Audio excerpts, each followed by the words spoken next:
રાજુ ભણવામાં ખૂબ જ હોશિયાર હતો. રાજુના પિતાજી ભવાનભાઈ ખેતીવાડીનું કામ કરતા હતા અને એમના પત્ની ગંગાબહેન સાથે સાથે ઘાસ કપાવતા, ખેતરમાં પાણી વાળતા હતા અને રાજુને નિશાળે મૂકતા.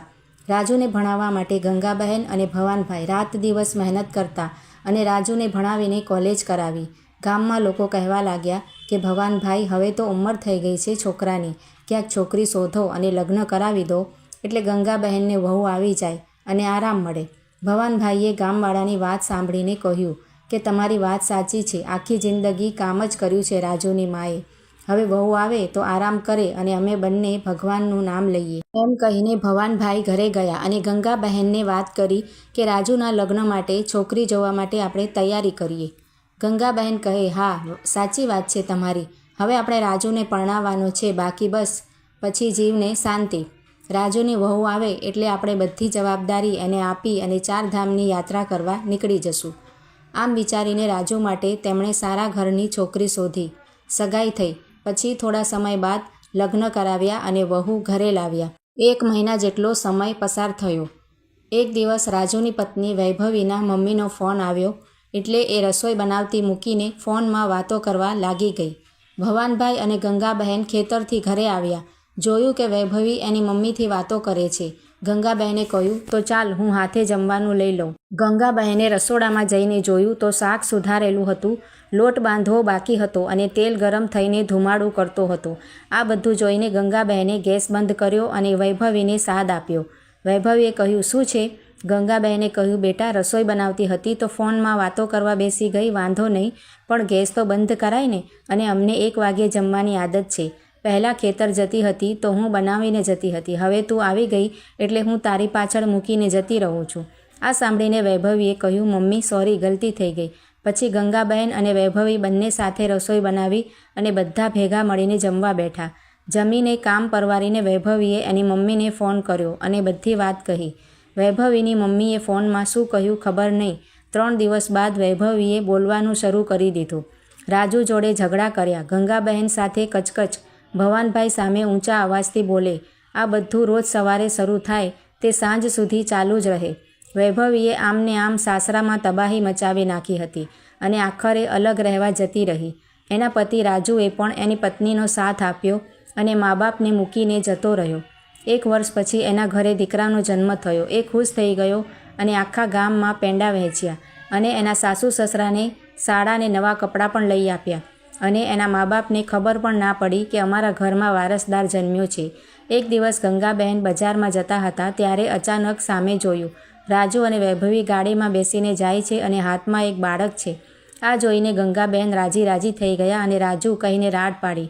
વૈભવીએ કહ્યું, મમ્મી તમને બોલાવે છે, સામે ના જોતા, જલ્દી જલ્દી ગાડી ચાલુ કરો. રાજુએ કહ્યું, પણ વૈભવીએ સામે જોયું અને કહ્યું, મમ્મી કે હું? રાજુ ગાડી લઈને નીકળી ગયો. ગંગાબહેને ઘરે આવીને ભવાનભાઈને વાત કરી. ભવાનભાઈએ કહ્યું, અરે ગાંડી, તું ભોળી છે, આપણો રાજુ હવે આપણો નથી રહ્યો. મને ખબર છે બધી, પણ તને દુઃખ થાય એટલે કહેતો નહોતો. ગંગાબહેન અને ભવાનભાઈ આમને આમ દિવસભર ઉનાળે, વરસાદી માહોલમાં પણ શિયાળામાં કામ કરતા રહે અને જિંદગી જીવતા રહે. આમ કરતાં કરતાં 20 વર્ષ નીકળી ગયા. રાજુનો છોકરો દીપક લગ્ન જેવડો થઈ ગયો. એમના નજીકના ગામમાં કનૈયાલાલની પૌત્રી જ્યોતિ હતી. એની સાથે રાજુની સગાઈની વાત કરી. જ્યારે કનૈયાલાલને ખબર પડી કે દીપક ભવાનભાઈ અને ગંગાબહેનનો પૌત્ર છે તો એમણે છોકરાને જોયા વગર જ હા પાડી દીધી. એક દિવસ કનૈયાલાલ ગાડી લઈને ભવાનભાઈના ઘરે આવ્યા અને કહ્યું, રામ રામ ભવાનભાઈ. ભવાનભાઈએ કહ્યું, ઓહો, આવો આવો, રામ રામ, કેમ છો? આજે મારા ગરીબના ઘરે તમે પધાર્યા? કનૈયાલાલે કહ્યું, આપણે હવે વેવાઈ થયા, અમીરી ગરીબીમાં હું નથી માનતો. ભાઈ, ભવાનભાઈએ કહ્યું, વેવાઈ? કનૈયાલાલે કહ્યું, હા ભાઈ, તારો પૌત્રના મારી પૌત્રી જ્યોતિ સાથે લગ્ન નક્કી કર્યા અને તું અજાણ્યો બને છે. આ સાંભળીને ભવાનભાઈએ ગંગાબહેનને રાડ પાડી અને કહ્યું, ગોળધાણા લાવ અને મીઠું મોં કરાવ, આપણા રાજુના દીકરા દીપકના લગ્ન નક્કી થયા. આ સાંભળીને ગંગાબહેન ગુસ્સે થઈને કહ્યું, બસ થયું હવે. એટલે કનૈયાલાલ ઊભા થઈ ગયા અને કહ્યું, બહેન, કેમ આવા શબ્દો વાપરો છો આવા સારા પ્રસંગે? ત્યારે ગંગાબહેને બધી વાત કહી કનૈયાલાલને. કનૈયાલાલને આઘાત લાગ્યો અને ભવાનભાઈને કહ્યું, આટલું બધું થયું અને મને તો કંઈ ખબર પડી જ નથી. હું સમજ્યો કે જુદા રહે છે પણ પરિવાર એક છો. ભવાનભાઈ રડી પડ્યા અને કહ્યું, મારા ભાઈ, મારી માળાના મોતીડા વિખાઈ ગયા છે. હવે તારી પૌત્રી જ્યોતિ આવીને પરોવે, બસ એવી જ આશા રાખું છું. એમ કહીને ભવાનભાઈ કનૈયાલાલના પગમાં પડી ગયા. કનૈયાલાલે વચન આપ્યું કે ભાઈ, તારા પરિવારને હું જોડીને જ અંતિમ શ્વાસ લઈશ. હું વચન આપું છું. કનૈયાલાલ ભવાનભાઈને કહ્યું, હું તારા દીકરા રાજુને ફોન કરીને ઘરે બોલાવીને પૂછીશ કે રાજુએ આવું કેમ કર્યું. ભવાનભાઈએ કહ્યું, હા મારા ભાઈ, જરૂર, તારો હક છે. એટલે કનૈયાલાલે કહ્યું, તો ચાલો હવે નીકળું. ભવાનભાઈએ કહ્યું, હા ભાઈ, આવજો, અને હવે આપણે વેવાઈ બનીને લગ્નમાં ભેગા થશું ત્યારે.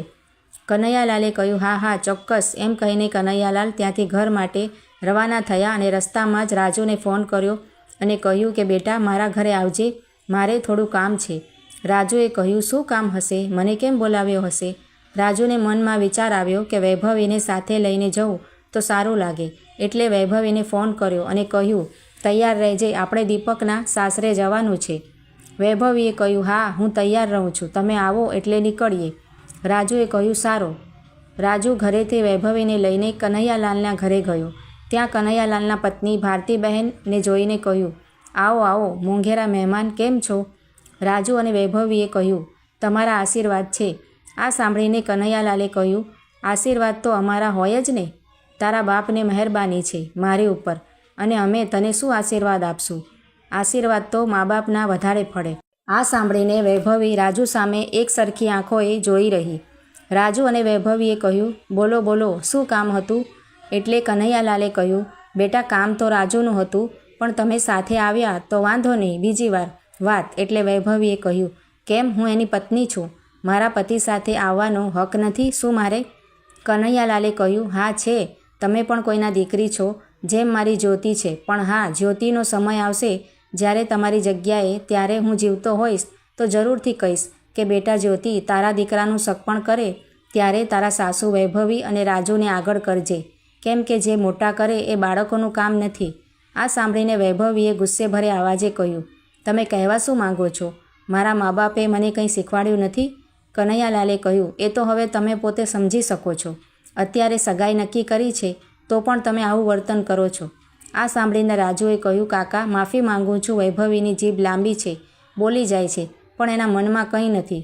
કનૈયાલાલે કહ્યું, તારું કામ હતું, હવે નથી. રાજુએ કહ્યું, હું વૈભવીને ઘરે મૂકીને આવું છું.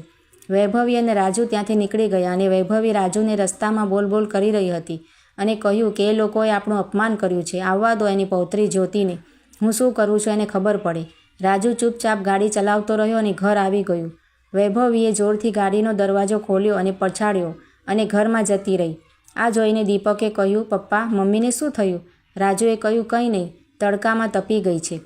ત્યારબાદ રાજુ જમીને સૂઈ ગયો અને સાંજે 5 વાગે ઉઠીને નાહી ધોઈને કનૈયાલાલના ઘરે આવ્યો અને કનૈયાલાલને કહ્યું, બોલો, શું કામ હતું? કનૈયાલાલે કહ્યું, દીપક અને જ્યોતિના લગ્ન થઈ જાય એટલે મારી ઈચ્છા પૂરી, પછી મને ભગવાન બોલાવી લે તો પણ વાંધો નથી. એટલે રાજુએ કહ્યું, એવું કેમ કહો છો? કંઈ નહીં થાય તમને, અને દરેક મા બાપની ઈચ્છા હોય કે મારી દીકરી કે દીકરો લગ્ન પછી સુખી રહે. હું અને વૈભવી પણ બસ તમારી જ્યોતિમાં વહુ નહીં પણ એક દીકરીને જોઈએ છીએ. બસ એ આવીને અમારું ઘર સાચવી લે એટલે હું અને વૈભવી જવાબદારીથી મુક્ત થઈને ભગવાનનું નામ લઈએ. આ સાંભળીને કનૈયાલાલે કહ્યું, એટલી બધી આશાઓ છે, એટલો વિશ્વાસ છે મારી જ્યોતિ ઉપર, ઘરની જવાબદારી મૂકીશ બધી કેમ? એટલે રાજુએ કહ્યું, એ અમારા ઘરની લક્ષ્મી છે. હવે અમે દીપકને ભણાવ્યો, ગણાવ્યો, મોટો કર્યો, આજે તે સારી એવી નોકરી કરે છે, પગાર એનો 50,000 છે. મેં અને વૈભવીએ તેની પાછળ ઘણો ભોગ આપ્યો છે. અને કાકા, હવે મેં વિચાર્યું છે કે બસ જ્યોતિ આવે અને અમારું આંગણું શોભાવે. એટલે કનૈયાલાલે કહ્યું, પણ આજકાલની પેઢીનો કોઈ ભરોસો નથી, લગ્ન થયા નથી કે અલગ થયા નથી. એટલે રાજુએ કહ્યું, કાકા, એ તો સંસ્કાર સારા હોવા જોઈએ અને સારા ઘરની છોકરીઓ આવું ના કરે.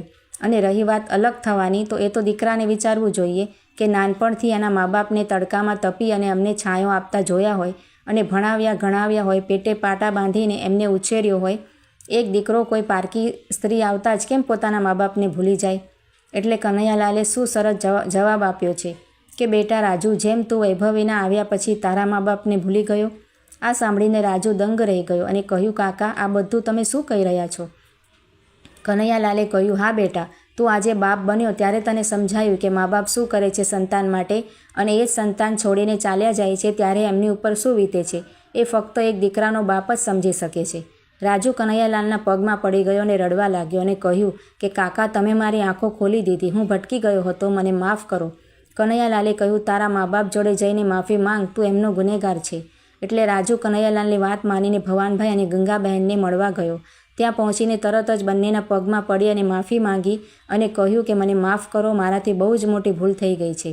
ગંગાબહેન અને રાજુને ઊભો કર્યો અને કહ્યું, બેટા, છોરા કછોરો થાય પણ માવતર કમાવતર ન થાય, એમ કહીને ભેટી પડ્યા અને રડવા લાગ્યા. રાજુને પોતાની ગલતી સમજાઈ ગઈ, પણ વૈભવી બહુ જ જિદ્દી હતી અને ચાલાક પણ. એને રાજુને ફોન કર્યો. રાજુનો મોબાઈલ ગાડીમાં હતો, તેથી રિંગ સંભળાઈ નહીં. થોડીવાર બાદ વૈભવીએ કનૈયાલાલને ફોન કર્યો અને કહ્યું, રાજુ છે? કનૈયાલાલે કહ્યું, એ આવી જશે ઘરે. વૈભવીએ કહ્યું કે છે કે નથી? કનૈયાલાલે કહ્યું, એક એના મા બાપ પાસે ગયો છે. આ સાંભળીને વૈભવીએ તરત ફોન કાપી નાખ્યો અને વૈભવી દીપકને લઈને રાજુ પાસે આવી અને આંગણામાં જ ઊભી રહી અને રાડ પાડી, રાજુ બહાર આવો. રાજુ, ગંગાબેન અને ભવાનભાઈ ત્રણેય દોડતા દોડતા આંગણામાં આવ્યા અને કહ્યું કે શું થયું બેટા, આવને ઘરમાં, અહીં કેમ ઊભી છે? આંગણામાં વૈભવી ગુસ્સે થઈને કહ્યું, મારે તમારા ઘરમાં પગ પણ નથી મૂકવો. મારા પતિને સોંપી દો એટલે હું જતી રહીશ, નહીં તો પોલીસ સ્ટેશન ફોન કરીને તમને બધાને અંદર કરાવી દઈશ. આ સાંભળીને રાજુ વૈભવી ઉપર ગુસ્સો કરીને કહ્યું, બસ હવે ઘણું થયું. હવે મને સમજાઈ ગયું કે માવતર એટલે શું. અરે, હું તમને પ્રેમ કરું છું એટલે તારી પાછળ આવ્યો હતો અને તારી દરેક વાતને માનતો હતો, પણ હવે બસ બહુ થયું. ભવાનભાઈ અને ગંગાબહેને કહ્યું, બેટા રાજુ, તું ઘરે જા દીકરા, અમારા માટે તું તારું ઘર ના બગાડીશ. એટલે વૈભવીએ કહ્યું, વાહ વાહ, બહુ જ ચાલાક હો, મારા પતિને વશમાં કરી મારું ઘર તોડીને પાછી મહાન બને છે. વૈભવીનું એક નવું રૂપ દીપક સામે આવ્યું. એ વિચારવા લાગ્યો કે મમ્મી દાદા દાદી સાથે કેમ આવું વર્તન કરે છે અને મને કહ્યું કે દાદા દાદી ખરાબ છે, અમને પહેરેલા કપડે ઘરમાંથી કાઢી મૂક્યા છે. આ જોઈને દીપકનું મન વૈભવી ઉપરથી ઉતરી ગયું અને દીપક દાદા દાદીને પગે પડ્યો અને આશીર્વાદ આપો એમ કહ્યું. વૈભવી ગુસ્સે થઈને જોરથી બોલી, તું જોઈ લે, હવે તો મારા દીકરાને પણ પોતાનો કરી લીધો. એટલે દીપકે કહ્યું, મમ્મી, મેં ફક્ત દાદા દાદીના આશીર્વાદ લીધા, એમાં તમે આટલું મન ઉપર લઈ લીધું અને મારા દીકરાને પોતાનું કરી લીધું એવું કહો છો? તો તમે તો પપ્પાને 21 વર્ષથી પોતાના કર્યા છે અને એમના મા બાપથી દૂર રાખ્યા છે, એનું શું? ત્યારે દાદા દાદીને પણ તકલીફ પડી હશે ને? આ સાંભળીને વૈભવી થોડીવાર માટે વિચારમાં પડી ગઈ અને બાદમાં કહ્યું કે હા બેટા, આ તો મેં વિચાર્યું જ નહીં. એમ કહીને વૈભવીએ ગંગાબહેન અને ભવાનભાઈ સામે માફી માંગી અને કહ્યું, માં, બાપુજી, મારી ભૂલ થઈ ગઈ, માફ કરજો. ગંગાબહેન અને ભવાનભાઈના આંખમાં હરખના આંસુ આવી ગયા અને બંનેએ વૈભવી, રાજુ અને દીપકને સાથે રહેવા વિનંતી કરી અને કહ્યું કે ચલો બધા સાથે મળીને આપણે લગ્નની તૈયારી કરીએ. બધા ખુશ થઈ ગયા અને સાથે જમવાનું બનાવ્યું અને જમ્યા પછી સાથે બેસીને વાતો કરી, ગપ્પા માર્યા અને પછી એ ત્યાં જ રોકાઈ ગયા. સવારે વહેલા ઉઠીને જવાનું હતું. એ સૂતા હતા એટલામાં જ વૈભવીના મમ્મીનો ફોન આવ્યો. રિંગ વાગતી હતી, બધા સૂતા હતા. એટલે ફોન ગંગાબહેને ઉપાડ્યો અને કહ્યું, જય શ્રી કૃષ્ણ વેવાણ. ગંગાબહેનનો અવાજ સાંભળીને વૈભવીની મમ્મીએ ફોન કાપી નાખ્યો. ગંગાબહેનને નવાઈ લાગી, પણ એમને ધ્યાન ન આપ્યું અને ચા નાસ્તો બનાવવામાં લાગી ગયા. થોડી જ વારમાં બધા ઉઠતા ગયા અને ચા નાસ્તો કરતા ગયા. એટલામાં તો 12 વાગી ગયા, ખબર જ ના પડી. રાજુએ કહ્યું, મમ્મી પપ્પા, દીપકના લગ્નની તૈયારી કરવી છે તો તમે ત્યાં ચાલો અને કંકોત્રીમાં દોસ્તોને મારા સ્ટાફને એડ્રેસ આપ્યું છે. 21 વર્ષથી ત્યાં રહું છું તો બધા ત્યાં જ આવશે અને સાથે રહીશું પણ. મારા મકાનમાં પપ્પા, હવે આ ખેતરને વેચી નાખો અને ત્યાં આવતા રહો. ઘણી મહેનત કરી લીધી, તમે હવે મૂકી દો, આ બધું હું જોઈ લઈશ. આ બધી વાતો ચાલતી હતી ત્યાં જ કનૈયાલાલનો ફોન આવ્યો. તેમણે ભવાનભાઈને કહ્યું, તો ક્યારે આવો છો જાન લઈને અમારા આંગણે? અમે તમારા સ્વાગત માટે તૈયાર જ છીએ. અને પછી તો ધામધૂમથી દીપક અને જ્યોતિના લગ્ન થયા અને બધા સાથે મળીને રાજ કર્યું. મિત્રો, આ વાર્તા તમને કેવી લાગી છે તે કમેન્ટ કરીને જરૂરથી જણાવજો. અને જો સારી લાગી હોય તો વિડીયોને લાઇક, શેર કરીને આવી જ બીજી વાર્તાઓ જોવા માટે ચેનલને સબસ્ક્રાઈબ કરજો.